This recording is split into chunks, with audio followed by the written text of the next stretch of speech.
திருச்சிற்றம்பலம். தென்னாடுடைய சிவனையை போற்றி, எந்நாட்டவர்க்கும் இறைவா போற்றி. திருமூல தேவநாயனார் திருத்தால் போற்றி போற்றி. திருமூல தேவநாயனார் அருளிய திருமந்திரம் 3ஆம் தந்திரத்தில் இயமம் என்ற தலைப்பில் இருக்கக்கூடிய பாடல்கள். இயமம் என்பது தீயவனவற்றில் இருந்து தன்னுடைய சிந்தைகளை செல்லவிடாமல் தடுத்து கட்டுப்படுத்துதல். தேக இந்திரியங்களில் உண்டாகக்கூடிய இன்பம் நிலையற்றது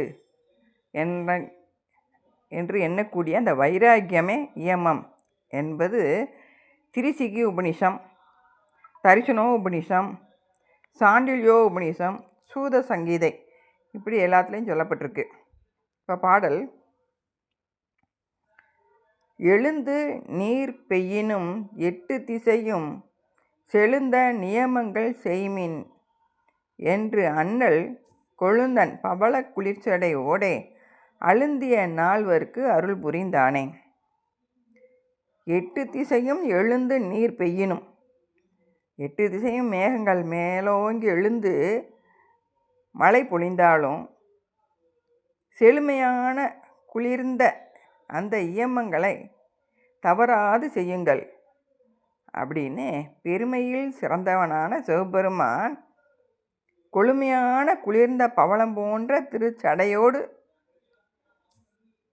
திருவருளில் தோய்ந்த சனகாதியர் நால்வருக்கும் அருள் புரிந்தார் அப்படின்னு சொல்லியிருக்காரு.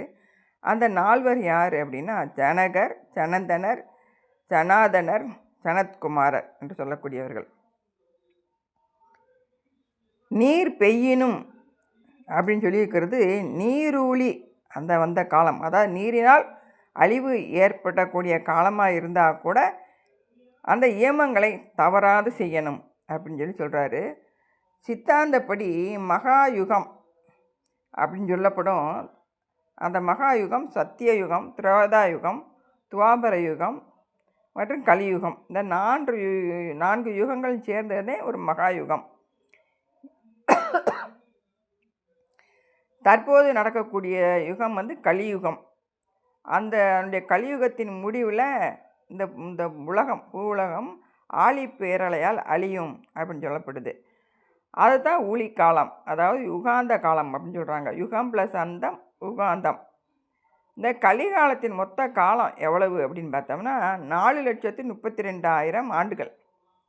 நடந்து கொண்டிருக்கிற இந்த 2025 5126வது ஆண்டு.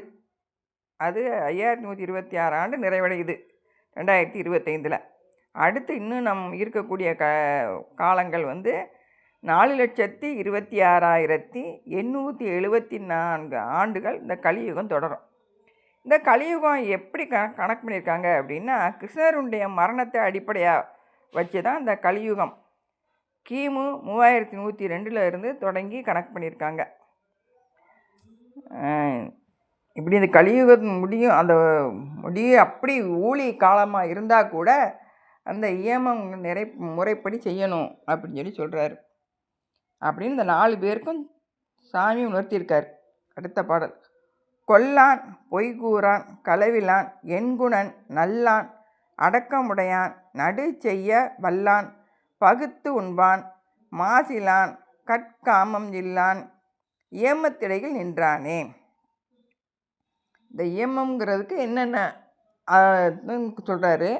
எந்த ஒரு உயிரையும் கொல்லாதவன், பொய் கூறாதவன், திருடாதவன், எண்ணத்தக்க குணங்களை உடையவன், நல்லவன், அடக்கமுடையவன், நடுநிலை உடையவன், எல்லாருக்கும் பகிர்ந்து மீதியை பின்பு தான் உண்ணக்கூடியவன், குற்றமற்றவன், கல் காமம் என்று இந்த தீய குணம் இல்லாதவன் தான் இந்த இலக்கணமுடைய ஏமத்தை கடைபிடிக்கக்கூடியவன். கொல்லாமை, வாய்மை, கல்லாமை, காமமின்மை, பொறையுடைமை, உறுதியுடைமை, தயை, நேர்மை, அளவறிந்து உண்டல், தூய்மை, இந்த 10ம் ஏமமாம் என்று யோக நூல்கள் சொல்லுது. இதில் கொல்லாமை என்பது மனம், வாக்கு, காயங்களால் பிற உயிர்களை கொல்லாமல் இருப்பது, அந்த உயிர்களை வருத்தாமல் இருப்பதும் அந்த கொலையில் தான் செய்யப்படுது. அது தன்னால் செய்யப்படுவது, செய்விக்கப்படுவது, மற்றவர் செய்ய ஒத்து மகிழ்வது என்று 3 வகையாக சொல்லப்படுது. இதை கிருதம், காரிகம், அனுமோதிதம் அப்படின்னு 3ஆக சொல்கிறாங்க. இவை ஒவ்வொன்றும் விருப்பு காரணமாகவோ இல்லாட்டி வெறுப்பு காரணமாகவோ இல்லாட்டி அறியாமை காரணமாகவோ 3 வகையாக செய்வாங்க அப்படின்னு சொல்லி இந்த கொல்லாமையை சொல்லப்படுது. வாய்மை கண் முதலிய பொறிகளால் கண்டவற்றை அப்படியே அறிவிப்பது. இறைவனே உண்மை பொருள், மற்ற யாவும் பொய்ப்பொருள் அப்படிங்கிற அந்த உறுதி, அதுதான் வாய்மை. இதனுடைய பயனாக விண்ணுலகத்தை அடையக்கூடிய பாக்கியம் கிடைக்கும் அப்படின்னு சொல்கிறாங்க. கல்லாமை அப்படின்னா தன்னுடையது அல்லாத மணி, பொன், நெல், துரும்பு முதலியவற்றை எக்காரணம் பற்றியும் கவர எண்ணாது இருப்பது. காமம் இன்மை தன் மனைவியை விதித்த காலத்து புணர்ந்து பிறர் மனைவியரை எண்ணாது இருப்பது.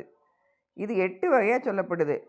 பெண்களை விருப்போடு எண்ணுதல், அவர்களை பற்றி பேசுதல், அவர்களுடன் விளையாடுதல், அவர்களை இடைவிடாது பார்த்தல், தனித்து பேசுதல், அடைய எண்ணுதல், உறுதி கோடல், செயலற்று போதல், இவை 8மா காமமின்மை அப்படின்னு சொல்லுது. பொறை பகைவர் முதலானோர் தமக்கு தீங்கு செஞ்சாலும் அவற்றை தாங்கும் பொறுமை. இதனால் என்ன பயம்னா உடல் பற்று நீங்கும் அப்படின்னு சொல்கிறாங்க. உறுதியுடைமை அப்படின்னா செய்த தவத்தாலே சம்சார பந்தம் நீங்குமா, வேறு விதத்தால் நீங்காது என்னும் உறுதி, அந்த உறுதியோடு இருப்பாங்களாம். யான் உயிர் இறைவனை எய்துதற்கு உரியவன் என்றும் உறுதி. இதனால் இச்சித்த பயனை அடைய முடியும் அப்படின்னு சொல்கிறாங்க.